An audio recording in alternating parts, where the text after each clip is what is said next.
Aston Villa have cooked Newcastle in the Premier League. We're back. We have put our marker down to Chelsea, to Man City, to Forest and Newcastle. Don't you dare write us off. Don't you dare to say that Villa have no chance of Champions League football, because we are back and we have just shown the rest of the Premier League. That is unbelievable. And when I say we were back, we've been back for a long time. 19 games unbeaten at Villa Park. 5 Premier League wins in a row. We have hit form at the right time. And this Villa side is nothing but magical. And that was my favourite game of the season. 4-1, should have been 8-1. And biggest thing of all, Newcastle showed their true colours. Bruno, Joe Linton, Shah, disgrace. I want to get into those before I praise Villa. But before we do, smash the like button if you love the Villa. Subscribe to the channel if you're new. And if you want, put your comment in, whether it's positive or negative. I want to hear your thoughts, your match reaction to this. Because I'm telling you right now, that for me was the most complete 90-minute performance I've seen from Aston Villa this season. And I've got to start on Newcastle. Wow. There was all this talk before the game about, Newcastle's midfield, one of the best. And I said, do you know what? Yeah. Tonali, Bruno, Joe Linton, you've got to give them credit where their flowers are due. They have stepped up their game as a trio this season. They have been very, very dynamic. They've bossed certain games for Newcastle. But what I didn't realise is what a petulant, ignorant man-child Bruno Guimiares is. Captain of Newcastle. You got to be kidding me. Is that really their captain? Petulant child. Took him on his 5th foul to finally being yellow carded. Been absolutely at it all game. Niggly fouls here, niggly fouls there. No intent ever to play the ball. And really, after a yellow card, he still gets in a scuffle with Jacob Ramsey. Absolute disgrace. And they talk about this midfield. What I've seen is the difference between my midfield and their midfield. Newcastle's midfield, Joe Linton, Tonali, and Bruno are the Bash Bros. My midfield, Kamara, Tielemans, Rodgers, are the baller bros. They ooze with class. They carve teams open. They absolutely peppered, dominated, and showcased what it is like to be the best midfield. Best midfield, Newcastle, you say? Not today, my friends, not today. Newcastle came to Villa Park for a fight, and they came with a pencil. Villa came with a sword and destroyed them. Physically, technically, tactically, we destroyed them. That's on Newcastle. Now let's talk about my team. My team, 19 games unbeaten at Villa Park, 5 Premier League in a row. Early goal, Ollie Watkins gets his start. Been on the bench the last 3 out of 4 games, and he gets his start. And do you know what he does? He takes his moment, because 33 seconds in, his first sight of goal, he shoots.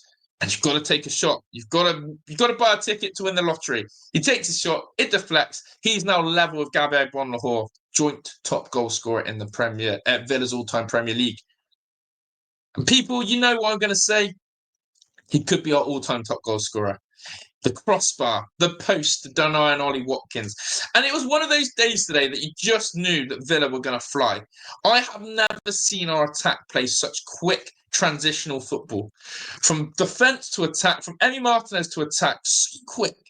And it was that space in behind Kieran Trippier that we absolutely exploited. Trips was on toast today. Rodgers, oh my days. Morgan Rodgers. See the way he glides with the ball. See the way he turns. He absolutely energises this Villa team. And the more we play Morgan Rodgers centrally, the more Villa exploits. But my man today, I've criticised him a lot. To be honest, I criticised him for the Newcastle goal. How many times does this guy get beaten at the back post? It's the one part of his game he needs to tidy up, and quickly, is Ian Maatsen. Always gets beat at the back post from a cross. But if he's going to play like that and attack like that every week, wow. And do you know what? Unai didn't even take him off today for Luca Dean. Those two always swap in and out. One gets 70, the other gets 20. One gets 60, the other gets 30. Today, Ian got his 90, and my God, he was marvellous. He was magnificent. The way he drove with the ball in possession, the way he got in behind, his goal for that second was such a good finish. Such a good finish. And then for me, what I loved about Maatsen is the way he pressed Newcastle and won the ball back high up in their half. That's where I love Ian Maatsen. That's where I want Ian Maatsen. And that's where Ian Maatsen could one day displace Luca Dean and go, listen, I'm here. I'm ready to start every week for Villa. Thought Kashi just as good on the other side.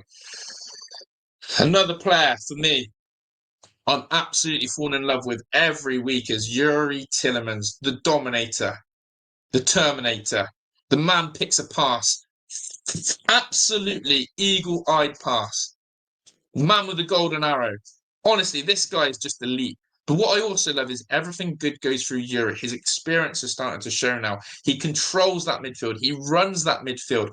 And most importantly for me, Kamara alongside him. Those two are the best balancing act.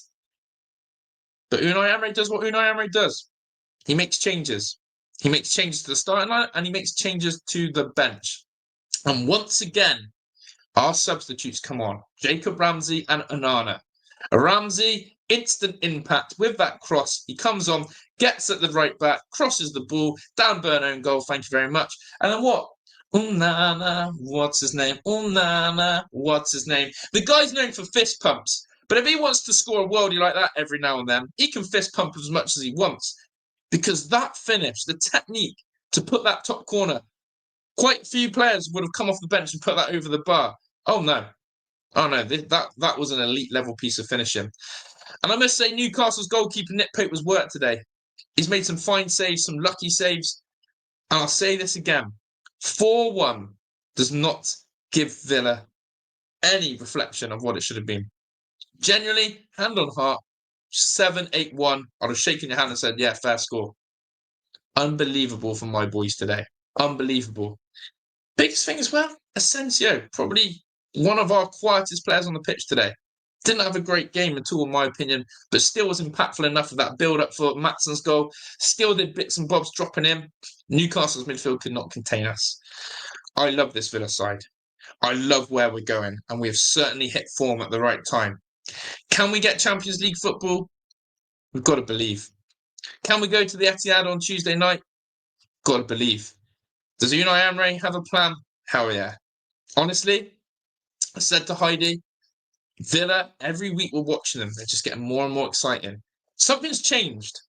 Something's changed in our approach to games. It's like we've just taken the handcuffs off and Unai's going, do you know what? The amount of pace and the amount of goals we've got on this pitch, it's time to attack. And that's now shown in our goal difference. Remember, a week or so ago, we were on -1 goal difference. We're now sat with +6. Could have been +10. The Villa boys from Aston are ready. Ready to do what many people have written us off for. So if you're a Newcastle fan and you disagree, I want to hear why. If you're a Villa fan and you love it, I want to hear it. Big up to everyone. This is my match reaction. Aston Villa 4, Newcastle United 1. I'm out of here, people. Ta-da.